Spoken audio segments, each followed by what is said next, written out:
You baby. Hi, everybody. It's Jane Johnston with the BriarHillGroup at REMAX, host of Vancouver Island Time. What? I'll just blink my lovely eyes. And this is? Hi, it's Andrew Plank with LePage. I was just telling Andrew that he has very nice eyes. Look how lovely they look. How are you doing? I'm doing good. Yeah. Another week coming up of craziness. It's been fun.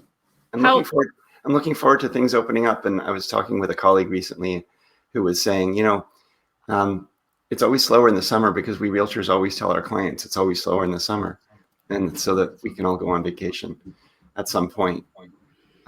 So maybe it's self-fulfilling. What do you think? I totally agree. And I think we talked about realtor fatigue, and I think that that's potentially an issue. I know for myself, after I got my COVID shot, I was in bed at 9 o'clock every night, and people are like, "Where are you?" Because normally I just respond right away. Yeah. So, and I, of course, would love to be able to get away at least somewhere up island. Yeah, you were just showing me pictures of like somewhere on vacation, tropical, with your family. That sounds like that was a few years ago. It was. They were a little smaller back then, our kids. Yeah. And my daughter came up to me last night. She goes, "Mom, do you realize that we could potentially go to Mexico?" And I was like, wow, before they never really realized the value of a vacation. Yeah. They just took it for granted. Change of pace. Well, because you're just making so much money. You were always going on vacation. They didn't have any idea. I'm kidding. Kids these days, they just don't appreciate hard work. Well, I used to work, and I would work and work and work, and then I would just think, okay, I can't wait till December. I just can't wait till December. Can't wait till December. And then it'd go away. Yeah. And then January. We're talking today about real estate apps and what we use for tools in our trade, but we're continuing on this line of conversation. I was having a really interesting conversation with a colleague who takes every Saturday off, and he gives his phone away or whatever, or turns it off, tells all his clients, he puts it into the Schedule A on his listings. Saturdays, he's not available. He tells all agents, don't bring an offer Saturday, it won't get dealt with. And he says it works for him. He's able to spend Saturdays with his family. He says, we all, as realtors, as a community, we should all like choose a day and say, sorry, we're not working this day. Because we do tend to be tail wagging the dog in this industry.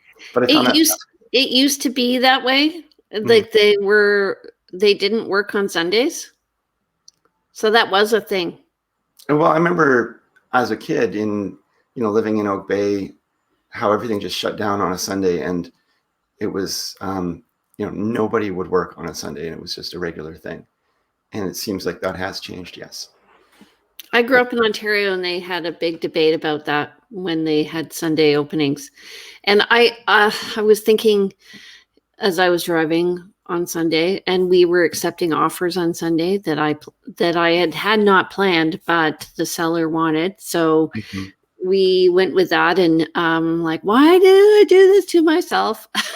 Yeah, and I've seen our colleagues in some of the online forums talking about that. Like, why do we do this to ourselves? Why do we make offers on Sundays or on a holiday Monday or whatever it is?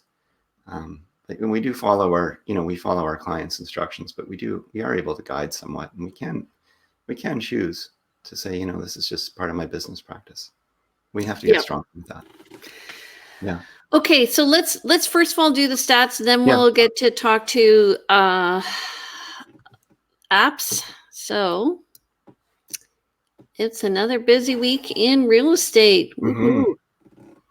Yeah, end of the month, 304 new listings, 234 pending. So again, we're building up our inventory again, which is great to see.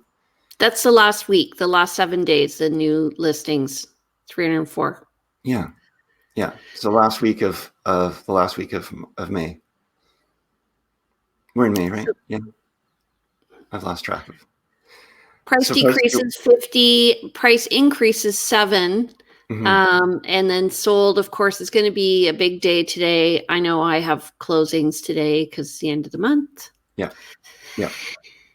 And often they tie into rentals. And in this case, I had clients who were looking for a home, and we ended up having to put them in a rental for a couple of months before they took possession. So that's why we chose this date. Yeah. So yeah, the end of the month, which is super hard on all the movers and all the lawyers and all the mortgage brokers, because everything is condensed into this very tight package at the end of the month. And next I've got, I think it's, the July 1st weekend is going to be quite busy because that falls, of course, on the end of the month. And then we've got BC Day, August 1st, which as a realtor, I keep forgetting about. And our office sends out a reminder to the agents about a month before BC Day saying, hey, if you have any closings on BC Day, make sure you change those.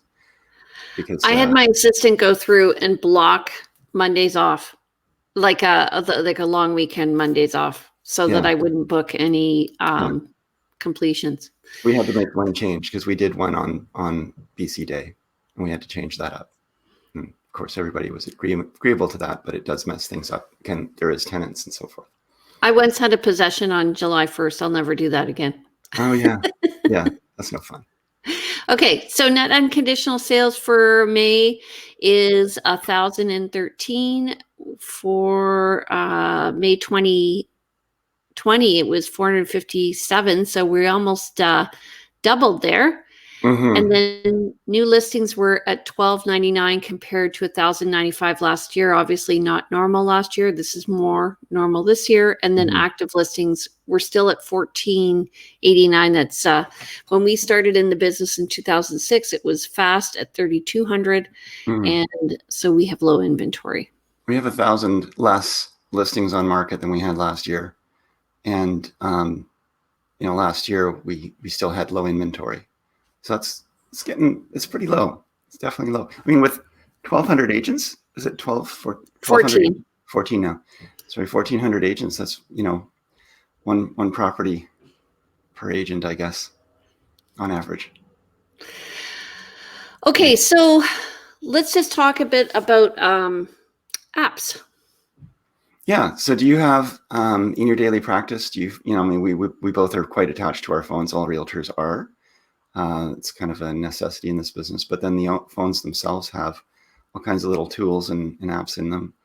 I don't find I'm pulling out a mortgage calculator or anything like that because that's between the clients and the mortgage broker. But I'll go over my main screen. Yeah. So my first app that I like to use is... Hold up. First of all, are you Android or are you iPhone? I'm an iPhone. Okay, good. So I'm Android, so this is good. We'll have maybe some similarities, maybe some difference. This is the Prospects app. So this is a link to Matrix, which is our brokerage loading tool. And so I can go in and I can just put in a street, like somebody says, Whistler Avenue, whatever. But where it's handy is I can actually share this app with clients. So, and it links up with their share. So I've created my own app and it links up with their matrix. So it's totally branded, the BriarHillGroup. Yeah. And all you need is a code and then it sets you up. What's your favorite app? Well, I do have the Prospects app as well. And so, and in the signature of my email, it always says, you downloaded my app, and it's got that link to that brand and share.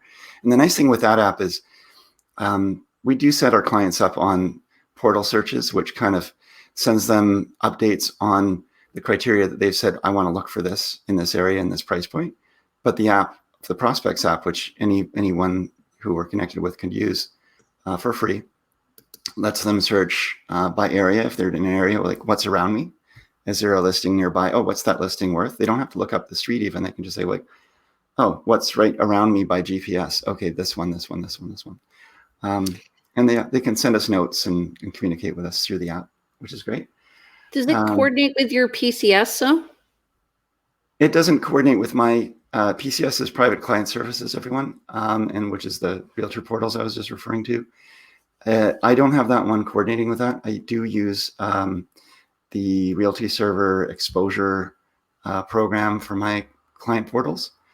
So that's a different app. It's similar in one sense. Let me see if I can get the home screen.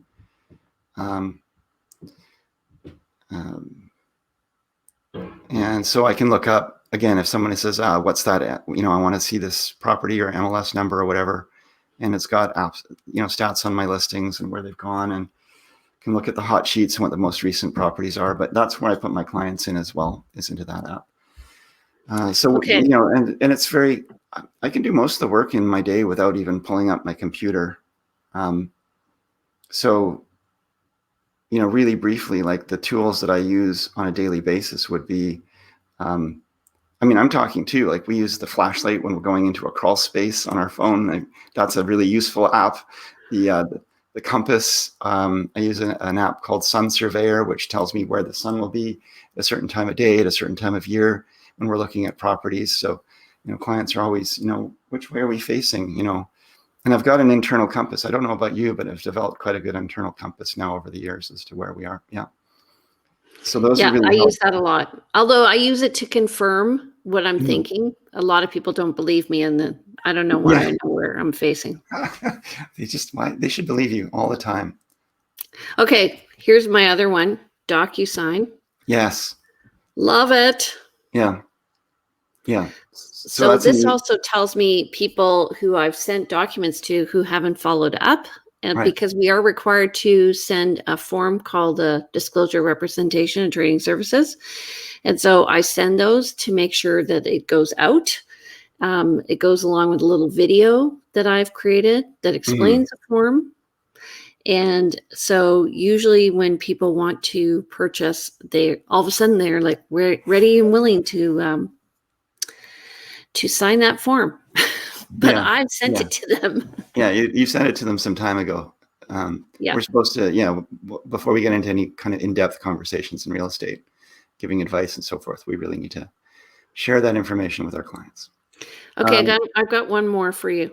Fire away. This one is called SnapStats. And it's a realtor commission calculator because we have to disclose it. Commission disclosure calculator. Okay. But I also created a spreadsheet. So now when I send all the offers over, I send the spreadsheet with the name of the realtor, the name of the buyer, the price, the commission we have to disclose. Then I just edited it last night and added taxes. And then I put in the net amount that they get. Right. Which is way better than those silly forms. Yeah, for sure. Well, so I do. I have I don't know if you can see this. I'm turning my phone, but I've got this spreadsheet I built for sale price, purchase price. What are the various costs that might be included, turning them on and off, is foreign buyers tax applicable and so forth. What's the difference, the net difference between the two? So I like that.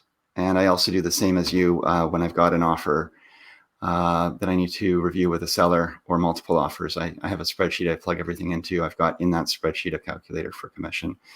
We are required to disclose the commission payable to that. So that's good. I find, just while I'm going again throughout my day, some of the daily ones we use the, of course, every day we use the Supra app, which is for us to access our lock boxes, move lock boxes on a property, access keys, and so forth. So that's quite an important one. And then the touch-based system. I don't use the app. You don't use, what do I do on here? The touch-based app? No. Oh, I don't use the app, but I do access that. I do access that through Matrix on my phone. Yeah. Oh, okay. Yeah. Now we're talking some real estate apps that we just use on a daily basis. And we're sharing some information back and forth. Jane and I sometimes learn from each other as we go. One of the things that I found really useful is a little, and I'm not sure if it works on an iPhone, but this would be applicable to anyone, not even necessarily in real estate. But there are certain websites that are not mobile friendly. But there is I found a browser called Puffin Browser, Puffin. And from that, so I can go into Puffin Browser and get access to it'll open up and operate the website from a remote station. It's kind of like previewing the screen. It's a little hard to describe, but what it lets me do is go in and operate and build a signing session in my eSign program, which is like your Docusign, as if I was on a real website. And so I can just enlarge the screen and I can move around and do everything I could. Oh, that's a great idea, because I find when you're on your phone with Docusign, you have to go through the app in a weird way. Yeah, and sometimes the apps built for our phones are not the ideal, and you really are wishing you had your computer in front of you. So with the Puffin Browser, you go through that browser, but it translates it all into being full screen. So just so you know, nobody's watching us anymore because we're so boring. I know. That's okay. We're having fun. Okay, I use WhatsApp as well. And I use this for people who are like you, Android users, or international clients, because then I could communicate with them effectively. You can video chat and all of that, and it's cross-platform. And plus, it allows me to see if they've opened up the message. Right. And it keeps track of, I find it keeps track really well of the conversation. Good. Okay. Yeah, because I mean, not having an iPhone, and I talk to people and they're like, do you do the whatever the iPhone streaming is for video? I'm like, no, I don't. But I do Google Hangouts with my assistant, because I have an assistant who works with me and she's overseas. So we will do the Google Hangouts for our chat and for our, any video calls where we're doing sharing screen. And then for anything where I just use Zoom otherwise. So I find Zoom works fine for communication.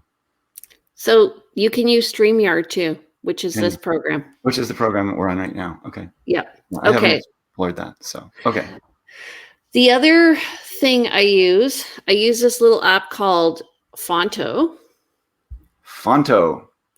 Which allows me, so I can go into my photo albums here. I can pick a picture. So here is this great picture of me winning, getting multiple offers on a program. Yeah. And then I can add another image above it. So I go to my albums, I go to my favorites, and let's say I want to add local. I have a PNG. I add it on here. I can change the size. So then it allows me to brand stuff if I want, which I find really helpful. So is that kind of like Canva, but just faster? This is just like, I use Canva as well, but this is just less complicated. So I do, I don't know if you follow me on social media, but Maybe. I do local. I highlight local places to eat and stuff like that when I go out for lunch. Yeah. There's also pictures of you with like big thing. Yeah. Visiting my daughter. Okay. There you go. Turbo scan. Oh yeah. Yeah. Awesome. So just scanning documents as if it was The Android will just give you that option. So if you take a picture, it says you want to tap to scan it, and it'll scan it and pull it up and convert it if you want, just automatically, which is quite helpful. I like widgets on the Android, whereas like my main screen is got my calendar, my to-do list. I can got to-do list here, and then most of the major items I use regularly, and then I can sort of go to the side here and pull up my other regularly used stuff. I mean, as a side note, this isn't real estate, but I really have found there's a program called Blinkist. And if anyone really likes to listen to audiobooks, Blinkist is free for one a day. Yeah, you've got it as well. And you can sign up on a subscription, and then you have access to their full library. It's kind of like Cole's Notes for audio. takes a full book and condenses it down to maybe 7 or 8 minutes, Yeah. 15 minutes sometimes. And you get the gist of it. And I don't know about you, but there's many books I've read where the author is hammering you over the head with their point. These are all nonfiction books. So they're all, and various, like they're about business, or they're about tech, or they're about the futurism. They're about psychology. They're about personal growth. And there's just a large amount of content, whatever you want to listen to. I'm smiling because these are all things that are of interest to you, because I know you. Okay. PDF expert. I'm staying on task here. Yes. Great for contracts, and you can annotate them. So I can draw on them if I want. Okay. Blah, blah, blah. See? And then have people sign. Nice. Yeah. We were talking about required documents. One of the documents that we require is to take and personally verify our clients, make sure that they are who they say they are, take ID from them. So there are different, there are forms that we need to fill in for that. I found that it's quite helpful there's one app called FinTracker that I use. There's a couple others out there that are similar. One's called Really Trusted. But with the FinTracker app, you can pull it up and then plug in the people's information. But what I find really helpful with this one is they give me their driver's license. I turn their driver's license around to the back where there's the scan code. I scan the driver's license. It pre-fills all the information. Oh, look at that. I just blew your world away, didn't I, Jane? So that's quite nice. You've got to make sure, because it takes it's all encoded information in that scan. So it takes the old address if someone's updated their address, but generally speaking, it saves a lot of data entry. Oh my God, I love it. Yeah, there you go. Make a note. FinTracker or Really Trusted. Both are really helpful. And then, of course, there's things like Dropbox. So for file sharing, if someone says, can you send me, there you go. Can you send me the StrataDocs folder? Can you send me the information you have on this? I can just go in, copy the link, send it to them in a text message or email, and off it goes. And so we're not having to download and send a whole bunch of information all piecemeal. And I think every freaking realtor should be using a program like that, because what this did, having all these documents in a sharing folder, it allowed people to write an unconditional offer if they so desired, because I had everything available at their fingertips and they could share it with their clients. I think you and I are going to be the same on this, Jane, but I'm sure you've had the similar feedback of, oh my God, like I so appreciate that you've got all of the information available and how quickly you respond and are able to get it to me, and how organized you are. And that's, a lot of people don't realize they want, this big flashy listing with all of the advertising out, and it's all important pieces. But the back of what's happening, where there's communication between agents, where there's that trust in the information that's shared. I mean, I have worked with some agents where you're fighting to gather information, and you're trying to find enough information for your clients to make a good decision. And the agent hasn't pulled the deeper documents that make it so that the buyer, the ultimate buyer, can go in with a really nice, clean, confident offer. And I think they're costing themselves and their clients money. And also, it's not only about listings, but we have a buyer folder.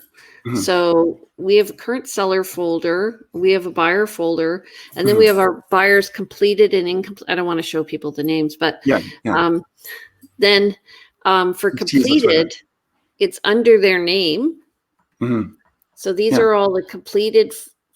So if somebody says, hey, that property I bought, and their name's like, Jane Johnston. So I go back in here and I'm like, here's your testimonial, here's your picture, here's your FinTrack, here's your trade print, here's the accepted offer, here are all the supporting documents for your accepted offer. Yeah. Everything is there. Absolutely. So absolutely. No longer are we going down into the crawl space to pull out the banker's box full of old files to say, when somebody says, can you check that contract from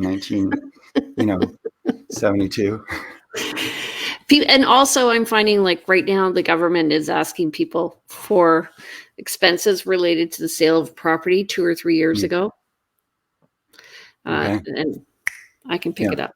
Okay, we have 5 more minutes. Give me some Yeah, more. great. I mean, definitely finding, spreadsheets and all that stuff works really well. In me using the Android environment and the Google environment, I use a lot of the Google Forms. I've seen you do that too, Jane. You use the Google Form or something similar for your COVID disclosure. When there's a showing, you send this out and say, please fill this information out for you and your clients to ensure that you haven't traveled, that you're not suffering any symptoms.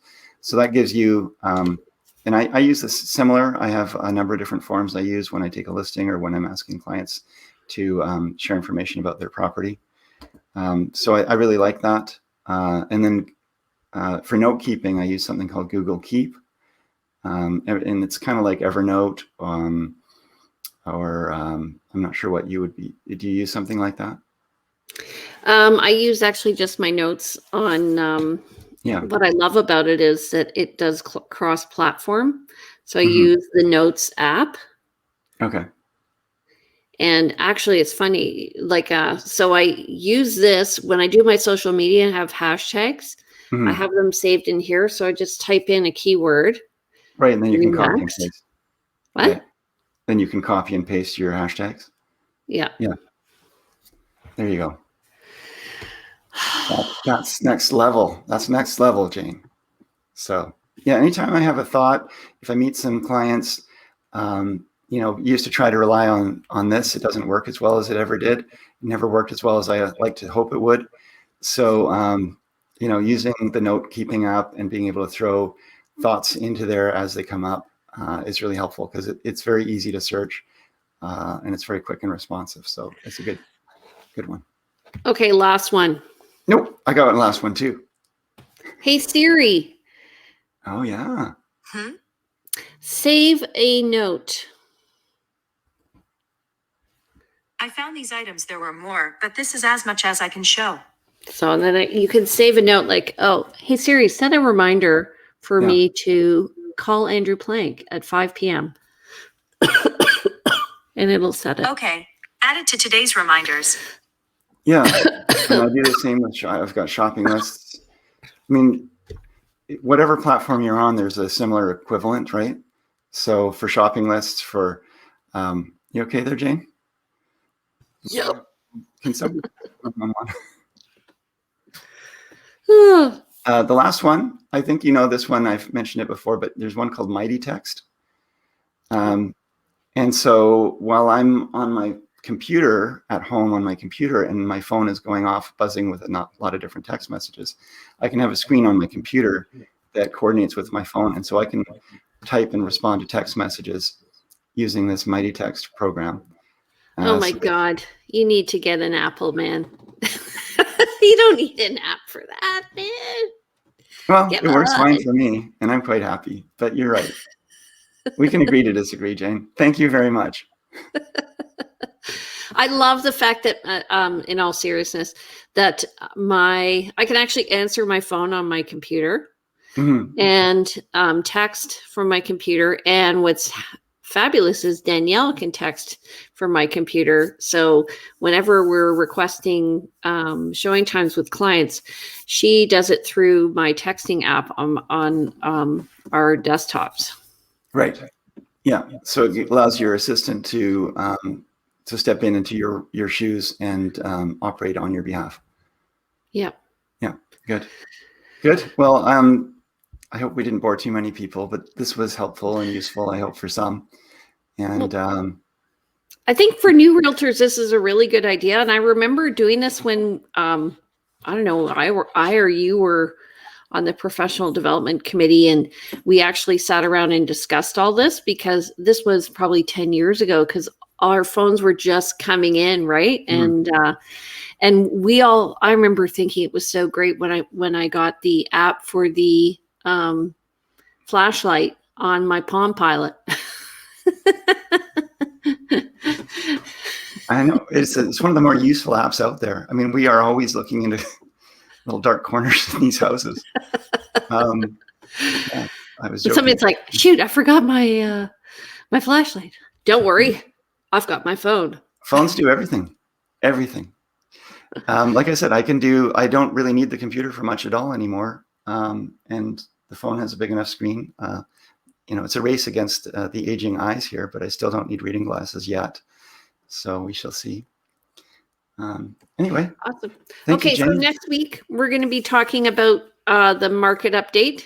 Yeah. I actually did a presentation to the ladies at the Union Club last week. And anyway, if people want information about what's going on with the market, please tune in next Monday at 10 a.m. We're going to be reviewing the year to date, and maybe we'll do some predictions about what's happening next month. Yes. Yes. Pull out our crystal balls. Okay, good. Okay, so how do we get in touch with you, Andre? Andre, you can reach me, Andre Planche, throughout LePage, 250-360-6106. Apologies for my French. info@andrewplank.com is my email. And you, Jane? My name is Jane Johnston. I'm with the BriarHillGroup at REMAX Camosi, and you can reach me at BriarHillGroup.com. My number is 250-744-0775. And if you haven't, please subscribe. We do have lots of tips and tricks, and we'd love to see you. Please ask us some questions about what you want covered so we can make this more interesting for you. All right. Have a great week. Thank you. I'm off to show a property or two and make some offers. And yep. Bye, Jane. Enjoy. Bye. Oh, yep. Bye.